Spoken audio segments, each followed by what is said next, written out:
बोली देवाली देव 1008 महावीर भगवान की जय। संत शिरोमणि आचार्य गुरुवर श्री विद्यासागर जी मुनि महाराज की जय। परम पूज्य 108 मुनिवर श्री प्रज्ञा सागर जी महाराज की जय। द्वादशांगिनी माता की जय। अहिंसामय विश्व धर्म की जय। आचार्य समंत भद्र स्वामी जी की जय। नमः श्री वर्धमानाय निर्दूतकलीलात्मने सालोकानां प्रलोकानां यद्विद्या दर्पणाय ते।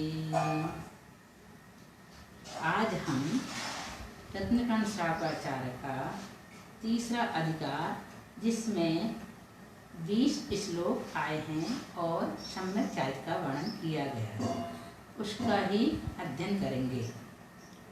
इसमें अणुव्रत किसे कहते हैं? कौन सा नंबर का श्लोक है? 52 नंबर का। इसमें बताया गया है कि अणुव्रत का लक्षण क्या है या अणुव्रत किसे कहते हैं। देखिए श्लोक, प्राणातिपातिवितत् व्यवहारस्ते काममोक्षेभ्यः स्थूलेभ्यः पापेभ्यो व्युपरमणमणुव्रतं भवति। फिर से देखें, प्राणातिपातिवितत् व्यवहारस्ते काममोक्षेभ्यः स्थूलेभ्यः पापेभ्यो व्युपरमणमणुव्रतं भवति। प्राणातिपातिवितत् व्यवहारस्ते काममोक्षेभ्यः स्थूल हिंसा, झूठ, चोरी, कुशील और परिग्रह, इन स्थूलेभ्यः, स्थूल यानी बड़ा जो दिखने में, स्थूल पापेभ्यः पापों से, व्युपरमण विरत होना, अणुव्रतम अणुव्रत भवति होता है। इसे देखो, ये ऊपर की लाइन पूरी एक साथ लेना है। हिंसा, झूठ, चोरी, कुशील और परिग्रह। प्राणातिपात वितथ व्यवहारस्ते काममोक्षेभ्यः। हिंसा, झूठ, चोरी, कुशील और परिग्रह, इन स्थूलेभ्यः स्थूल पापेभ्यः पापों से विरत होना, व्युपरमण मतलब विरत होना, अणुव्रतम अणुव्रत होता है, भवती मीन्स होता है। किसे कहते हैं अणुव्रत?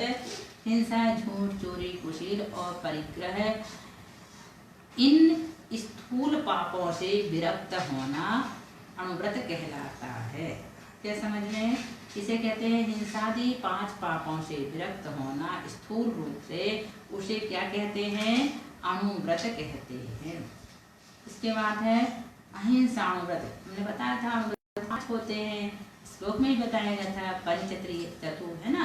तो अणुव्रत कितने होते हैं? 5। कौन कौन से? अब उन्हें इसको इस श्लोक के माध्यम से यहाँ बताया जा रहा है कि जो 5 अणुव्रत आपने बताए हैं, उसमें पहला अणुव्रत है अहिंसा अणुव्रत। कौन सा है? अहिंसा।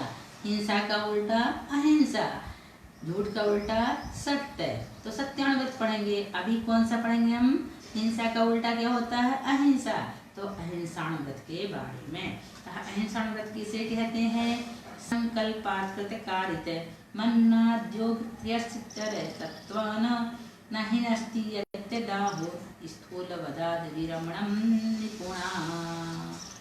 फिर से देखो, संकल्पात् कृतकारित मन्नाद्योगत्रयश्चरतत्वान न हिनस्ति यत्यदाहो स्थूलवदाद् विरमणं निपुणा। योग त्रयस मीन्स क्या होता है? 3 योग।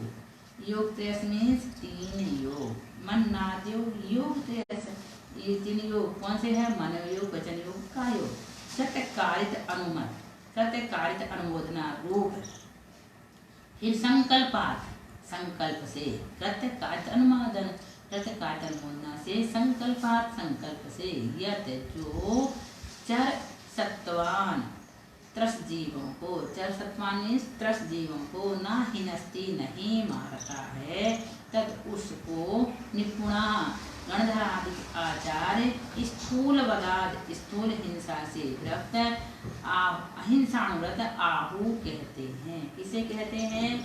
मन वचन काय 3 योग के कृतकारिक अनुमोदना रूप संकल्प से जो त्रस जीवों का घात नहीं करता है या त्रस जीवों को नहीं मारता है, उसको आचार्य अहिंसाणुव्रत कहते हैं। किसे कहते हैं? मन वचन काय और कृतकारिक अनुमोदना से और संकल्प पूर्वक जो त्रस्त जीवों का घात नहीं करता है उसे अहिंसाव्रत कहते हैं।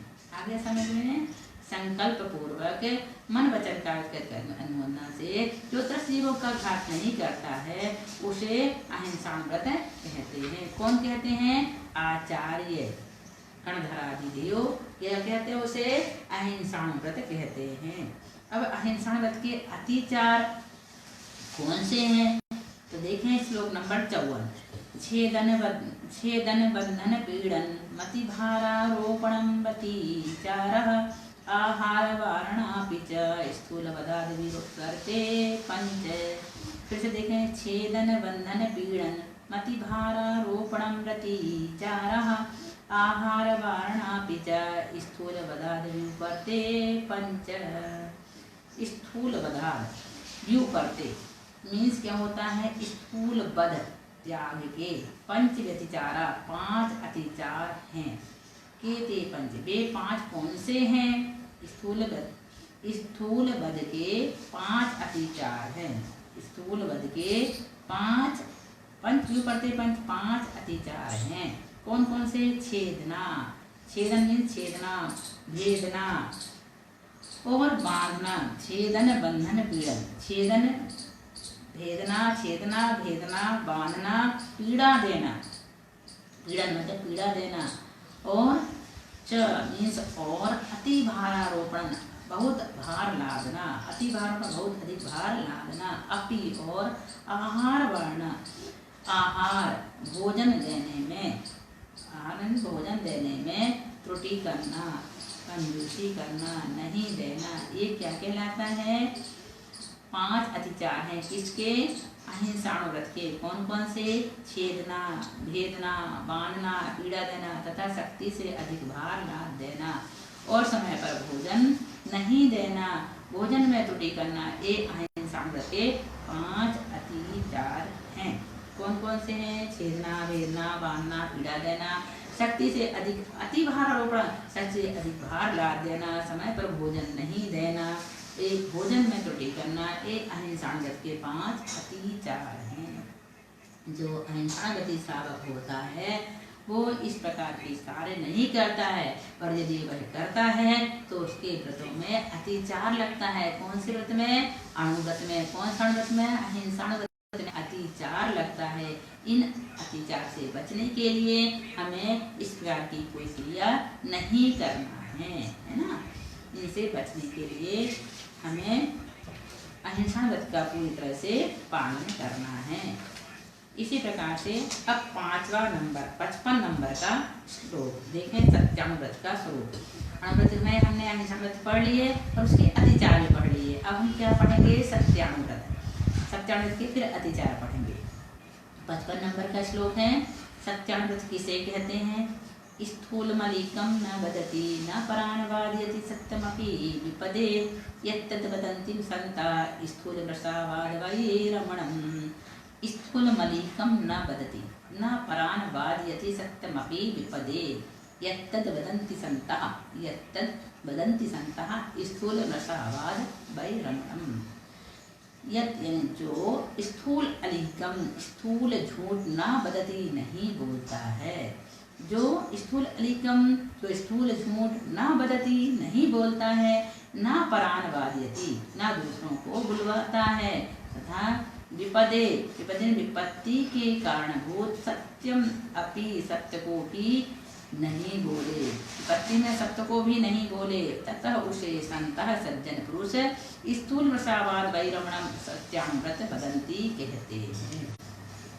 फिर से देखें, स्थूल झूठ स्वयं नहीं बोलना और दूसरों को नहीं बुलवाना, ऐसा सत्य भी नहीं बोलना जो अपने दूसरी विपत्ति का कारण हो, उसे सज्जन पुरुष सत्यानुव्रत कहते हैं।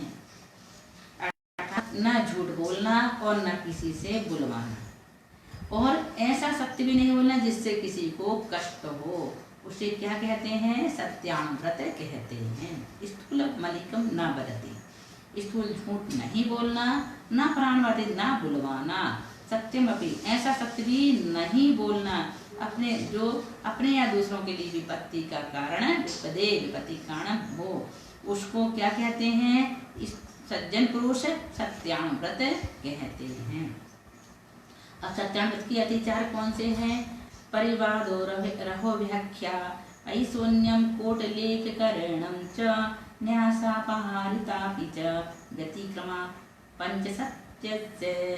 परिवादो रहो व्याख्या ऐशोन्यम कूटलेख करणं च न्यासापहारितापि च व्यतिक्रमा सत्यस्य सत्यानुव्रत के 5 अतिचार बता रहे हैं। पंच सत्य से सत्यानुव्रत के 5 व्यतिक्रम अतिचार भवन्ति होते हैं। कौन से? सत्यानुव्रत के 5 अतिचार होते हैं। वे अतिचार कौन से हैं? परिवाद, दूसरों की बुराई करना। परिवाद मीन्स दूसरों की बुराई करना। रहो व्याख्या, दूसरों की गुप्त बातों को प्रकट करना। पैशोन्यम, चुगली करना। कूटलेख करना, झूठे लेख लिखना। अपीच तथा न्यास अपहारिता, किसी की धरोहर को हरना। ये क्या है? 5 अतिचार हैं। किसके? सत्यानुव्रत के। कौन से अधिकार हैं? 5। कौन से अतिचार हैं? सत्यानुव्रत के 5 अतिचार कौन से हैं? तो धर्म विरुद्ध झूठा उपदेश देना, दूसरों की बुराई करना, दूसरों की गुप्त बातों को प्रकट करना, चुगली करना, झूठे दस्तावेज आदि लिखना तथा किसी की धरोहर का छल से हरण करना। ये सत्यानुव्रत के 5 अतिचार कहे गए हैं। प्रतिक्रमण करते होंगे आप लोग, उसमें आया है। और इसके साथ ही जब हम सत्यानुव्रत पढ़ेंगे तब भी इन विषयों का अवलोकन फिर से करेंगे, है ना? फिर पढ़ेंगे। फिर से देखने एक बार। सत्यानुव्रत के 5 अतिचार होते हैं। पंच सत्य से सत्यानुव्रत के 5 अतिचार होते हैं। वे अतिचार कौन से हैं? तो पहला है परिवाद, दूसरों की बुराई करना। रहो व्याख्या, दूसरों की गुप्त बातों को प्रकट करना। पैशोन्य, चुगली करना। कूटलेख करना, झूठे लेख लिखना। और न्यासापहार, किसी की धरोहर को हरना। ये क्या है? सत्यानुव्रत के 5 अतिचार हुए। इस प्रकार से सत्यानुव्रत से संबंधित ये विषय यहाँ पर पूर्ण हुआ। हमने सत्यानुव्रत किसे कहते हैं और सत्यानुव्रत के 5 अतिचार कौन से हैं, इसे पढ़ लिए। अब कल हम आपको अचौर्यानुव्रत के लक्षण और उसके अतिचार पढ़ाएंगे। अच्छे से पढ़ना, ये सब हमारे काम की बातें हैं, क्योंकि हम श्रावक हैं और श्रावक के लिए इस सब चीज़ की जानकारी होना और जीवन में उतारना परम आवश्यक होता है। इसलिए इससे वंचित बिल्कुल ना रहना, बिल्कुल हर समय इन चीज़ों को ध्यान रखते हुए आगे बढ़ने का प्रयास करना। आने वाले समय में यदि कोई व्रत धारण करते हो तो उसमें किसी प्रकार का अतिचार ना लग पाए, उसका ध्यान अवश्य रखना। बोलिए महावीर भगवान की जय।